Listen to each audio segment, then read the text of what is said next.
Vous avez entendu parler de la révolution sexuelle? On est au bout là. Ça a commencé dans les années 1950. Il y a un Américain qui s'appelait Alfred Kinsey qui a fait une série de rapports qui ont complètement bouleversé l'Amérique, l'Europe et le monde. Kinsey, le rapport Kinsey sur la sexualité, c'est très connu, mais en fait c'était un entomologiste, donc scientifique qui étudie les insectes, à qui Rockefeller avait confié une grande recherche sur la sexualité humaine à l'université de l'Indiana en débloquant les financements nécessaires. Il faut se souvenir que Rockefeller est celui qui a imposé la médecine chimique en évacuant toute la médecine intégrative des universités, que c'était un des principaux financeurs du régime nazi, et enfin que c'est aussi la fondation Rockefeller qui aujourd'hui finance à dose massive l'OMS. Et donc, Alfred Kinsey est l'une des références scientifiques de l'OMS. Bon. Mais en fait, c'était un entomologiste, donc scientifique qui étudie les insectes. Alfred Kinsey a interrogé des dizaines, des centaines et peut-être même des milliers d'hommes, de femmes et d'enfants. Et il a fait un rapport qui raconte quelle est la véritable vie sexuelle des Américains moyens. Et ce rapport a absolument tout bouleversé. Il a déclenché ce qu'on a appelé la révolution sexuelle. On a appris dans son rapport qu'un homme sur 10 avait des rapports homosexuels réguliers. Qu'un homme sur 2 trompait sa femme et que 2 hommes sur 3 allaient voir des prostituées. C'était pas du tout l'image que les Américains avaient d'eux-mêmes. Du tout. Sur les femmes, la moitié des femmes avaient des rapports sexuels avant le mariage, ce qui n'était pas du tout ce que nous racontait le cinéma. Un quart des femmes étaient adultères de façon régulière et 87% des célibataires avaient avorté, au moins une fois. Après avoir publié ses rapports, Kinsey parcourait le pays, donnant ses discours en université et témoignant devant des faiseurs de loi. Il fut accueilli comme meilleur expert scientifique du monde sur la sexualité humaine. Sur la page Wikipédia qui lui est consacrée, on lit d'ailleurs « Kinsey est considéré comme un pionnier de la sexologie, mais également comme un précurseur de la révolution sexuelle des années 1960-1970.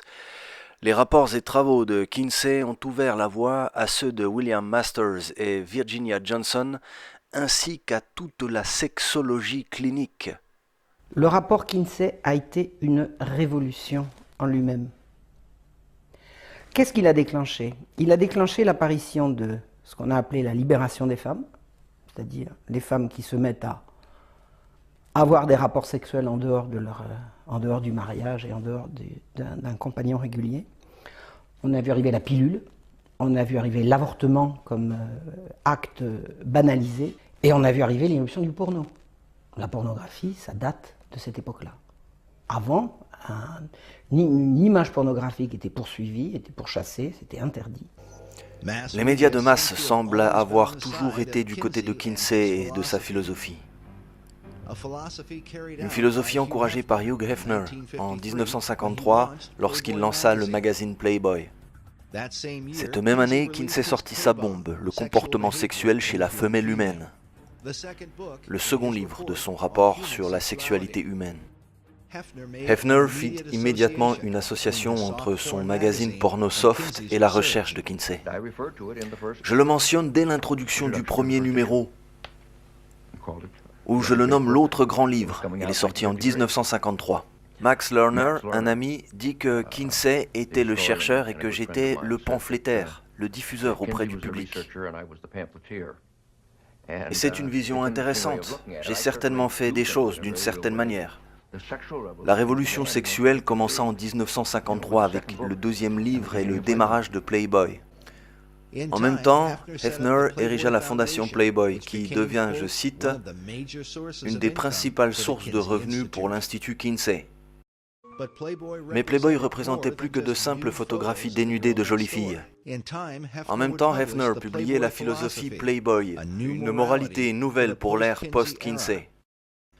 Tout comme Kinsey parcourait tout le pays en prêchant le message de la réforme sexuelle, Hefner suivit son exemple faisant des conférences, apparaissant dans les émissions de télé et parlant dans des forums publics en tant que pamphlétaire de la révolution sexuelle de Kinsey. Alors, que dites-vous, monsieur Hefner? Vous encouragez bien les relations sexuelles avant le mariage. Je pense que nous devons encourager la notion que le sexe peut être quelque chose de bien et de propre dans le mariage comme en dehors du mariage. L'industrie du porno prétendument soft a été rendue normale en Amérique, en particulier parce que des leaders sociaux et politiques ont été interviewés et sont apparus dans ces magazines,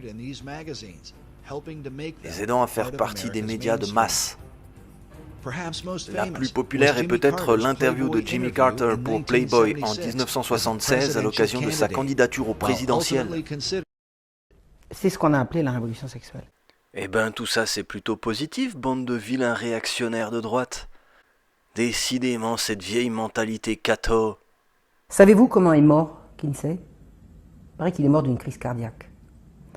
En réalité, il s'infligeait à lui-même, des sévices abominables, et on a retrouvé à sa mort qu'il s'était arraché les testicules. Qui est mort en fait par un arrachement des conséquences infectieuses d'un arrachement des testicules, parce que ce grand savant très respectable, pour jouir, se pendait par les couilles, vous voyez. C'est pas bien comme exemple pour remodeler la morale d'un pays. Toute la législation américaine s'est adaptée au rapport Kinsey, et par la suite, toute la législation européenne. C'est nous, au début des années 60 qu'on a vu arriver également. À la fin des années 60, plutôt, début des années 70, ça a été l'explosion. J'étais dessous, moi j'avais 20 ans en 70, donc j'ai vu passer ça. La banalisation, la transformation de la sexualité depuis comment dirais-je, la sexualité est devenue une activité de loisir à laquelle tout le monde avait droit. Ça s'est pas fait du jour au lendemain, mais on y est complètement maintenant. Et ça a débuté à ce moment-là. L'avortement, on a bien le droit, la pilule, on a bien le droit, coucher avec qui on veut, on a bien le droit, on a bien le droit, on a bien le droit. C'est l'individualisation de la morale, et bien ce qui me fait plaisir, mon plaisir et mon droit. Tout ça, ça date de cette époque-là, et tout ça, ça a été déclenché par le rapport Kinsey. Voilà, tiens. Parce que vous avez l'air de bien vous marrer. Voilà ce qu'on lit dans le terrorisme intellectuel de 45 à nos jours. Le livre de monsieur Sevilla. On lit ça. En 1970, le topless apparaît sur les plages de Saint-Tropez. Sex and Son chante Serge Gainsbourg. En 71 est créé le Front homosexuel d'action révolutionnaire. Ouvrez les guillemets. Nous nous sommes fait enculer par les Arabes, nous en sommes fiers et nous recommencerons. Fermez les guillemets. C'est paru dans Tout, avril 71. En 1975, les mineurs, accèdent librement aux contraceptifs désormais remboursés par la sécurité sociale. Et tout ça, ça a été déclenché par le rapport Kinsey. Eh ben tout ça c'est plutôt positif, bande de vilains réactionnaires de droite. Sauf que des gens courageux, intelligents et moralement tout à fait recommandables sont allés regarder ça de plus près. Et ils ont vu quoi? Que 55% des hommes interrogés par Kinsey sur leurs pratiques sexuelles étaient des délinquants, des prisonniers, des psychopathes, des grands criminels, et y compris des grands criminels sexuels. Il a mélangé pour moitié des hommes normaux de l'américain moyen avec des délinquants, des psychopathes, y compris des délinquants sexuels. Et il nous a sorti des statistiques là-dessus. Mais une autre étude faite dans les années 60 par un couple prouva que le niveau de promiscuité sexuelle entre les hommes était beaucoup plus bas que ce qu'avait rapporté Kinsey. Selon ces chercheurs, la raison qui explique ces différences est que Kinsey manipulait les données en incluant les hommes des prisons comme faisant partie de la population américaine moyenne.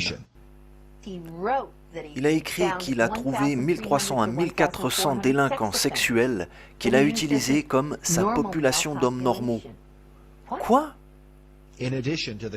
En plus des délinquants sexuels condamnés, Kinsey incluait des hommes incarcérés pour d'autres crimes, avec pas moins de 199 psychopathes sexuels mélangés au reste de la population normale et présentés au peuple américain comme l'homme américain moyen. Il est allé, pour parler des pratiques homosexuelles des hommes américains, faire des enquêtes dans des bars gays et dans des bains pour homosexuels. Il a mélangé ces résultats-là avec les résultats de l'américain moyen. Et il nous a sorti une statistique sur les pratiques homosexuelles de l'américain moyen. C'est extraordinaire. Les femmes, comment a-t-il trouvé autant de femmes qui avortent et qui ont des rapports sexuels multiples hors mariage? Il est allé interroger des prostituées. Et il a mélangé les résultats obtenus chez les prostituées avec les résultats obtenus avec des ménagères dont personne ne peut nous dire à quel titre des ménagères américaines auraient fait des confidences à un type qu'elles ne connaissaient pas sur leurs pratiques intimes. C'est-à-dire qu'en fait, au bout du compte, le rapport Kinsey est totalement fallacieux et mensonger. On a changé la législation américaine et lancé une révolution sexuelle sur des résultats faussés, truqués et malveillants. Mais il y a plus grave encore. Il y a plus grave encore. Alors, à propos de l'homosexualité des hommes, des enquêtes ont été faites à la suite des rapports Kinsey avec d'autres données et des gens qui ne sont pas allés voir les bars gays et les bains. Les chiffres de Kinsey ont été multipliés par 10.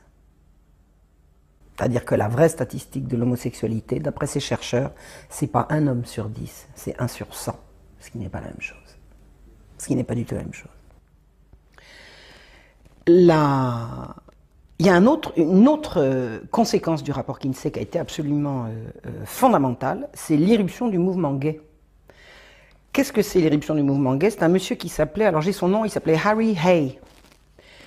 Il est fondateur du mouvement de libération des homosexuels aux États-Unis et il dit « Les tenants de la libération gay et les amoureux des garçons doivent savoir tout ce qu'ils doivent à Kinsey. » Voilà, c'est eux qui le disent. Eh bien tout ça c'est plutôt positif, bande de vilains réactionnaires de droite. Voilà, tiens. Vous avez l'air de bien vous marrer. D'autre part, l'influence qu'a eu Kinsey, ça a été également en direction de la connaissance qu'on pouvait avoir des enfants. Et Kinsey disait, les jeunes enfants ont besoin, je le cite là, c'est une citation, les jeunes enfants ont besoin de cours d'éducation sexuelle explicites le plus tôt possible, puisqu'ils sont sexuels dès leur naissance. Le plus tôt possible. C'est ce qu'on est en train de nous vendre pour l'éducation sexuelle à partir des petites classes. Il y a des programmes promus par les Nations Unies pour faire de l'éducation sexuelle la plus explicite possible dès les petites classes. Kinsey nous l'a vendu dans les années 50. Et il disait également, les enfants peuvent tirer des bénéfices de relations sexuelles avec des adultes, y compris leurs parents. C'est-à-dire que Kinsey a fait la promotion de l'inceste. Et puis comme on faisait très souvent dans ces familles-là... On disait dans la famille Rothschild, le vice c'est bien, l'inceste c'est mieux, parce que ça reste dans la famille.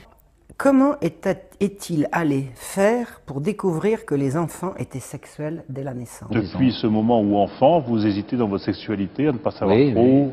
Ça commence même à ma naissance, oui, vous voyez. Oui, ça commence à... Oui. Ça commence même à ma naissance, oui, vous voyez.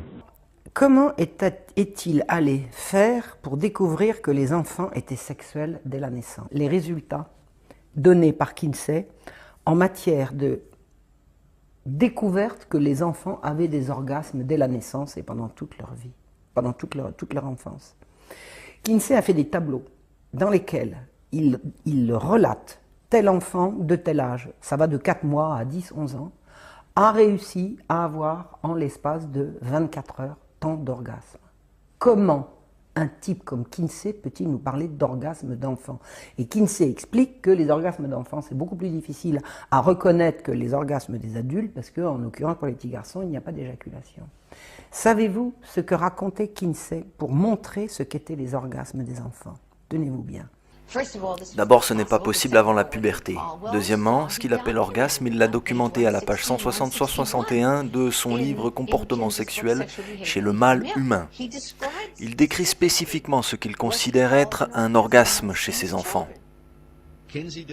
Kinsey décrit l'orgasme chez les enfants prépubères de cette manière. Je cite, « Un processus graduel et parfois prolongé conduit à l'orgasme, ce qui implique de violentes convulsions de tout le corps, respiration rapide, grognements ou cris violents, avec parfois une abondance de larmes, entre parenthèses, spécialement chez les jeunes enfants. » Et il a dit qu'il y avait 6 catégories d'orgasmes. Il incluait dans ces 6 catégories ce qu'il considérait comme orgasme, des cris, des douleurs hystériques, surtout chez les jeunes enfants, Il a dit que les enfants avaient des convulsions, ce sont ses mots. Il a dit qu'ils le faisaient exprès, qu'ils frappaient le partenaire. Il utilise le mot partenaire, c'est le type qui violait l'enfant. Il frappait le partenaire en essayant de s'échapper. Et il a dit qu'il s'agissait d'exemples pour lui, d'orgasme. Kinsey appelle orgasme les hurlements de douleur et de terreur d'enfants violés. Kinsey nous a fait un rapport sur la sexualité enfantine, fait sur des enfants violés par des pédophiles dont il était lui-même. C'est ça qui a constitué le changement de morale en direction de l'éducation à donner aux enfants. Et nous y sommes à l'heure actuelle. Les enfants sont, paraît-il, sexuels dès leur plus jeune âge, on le sait par Kinsey, qui était un pédocriminel. Le penchant sexuel d'Alfred, c'est Kinsey essentiellement pour des enfants, s'est révélé clairement dans les 1888 cas d'exemples d'actes sexuels d'enfants.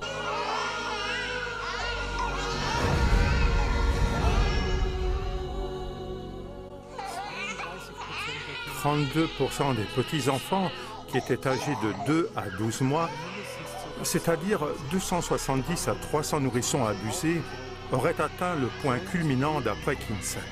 Et ce qui est encore plus incroyable, c'est que Kinsey s'est plaint que certains préadolescents, c'est-à-dire des enfants prépubértaires, n'ont pas atteint le point culminant, malgré des stimulations prolongées, diversifiées et répétitives. Mais cela n'était que le début. Kinsey et ses observateurs, c'est-à-dire les violenteurs d'enfants, étaient avant tout intéressés par des orgasmes multiples. C'est ainsi qu'ont été listés des enfants entre 5 mois et 14 ans qui ont été observés pendant plus de 24 heures. De cette façon, on a provoqué chez des nourrissons de 11 mois pas moins de 14 orgasmes en 38 minutes. Chez les enfants de 2 ans, 7 orgasmes en 9 minutes.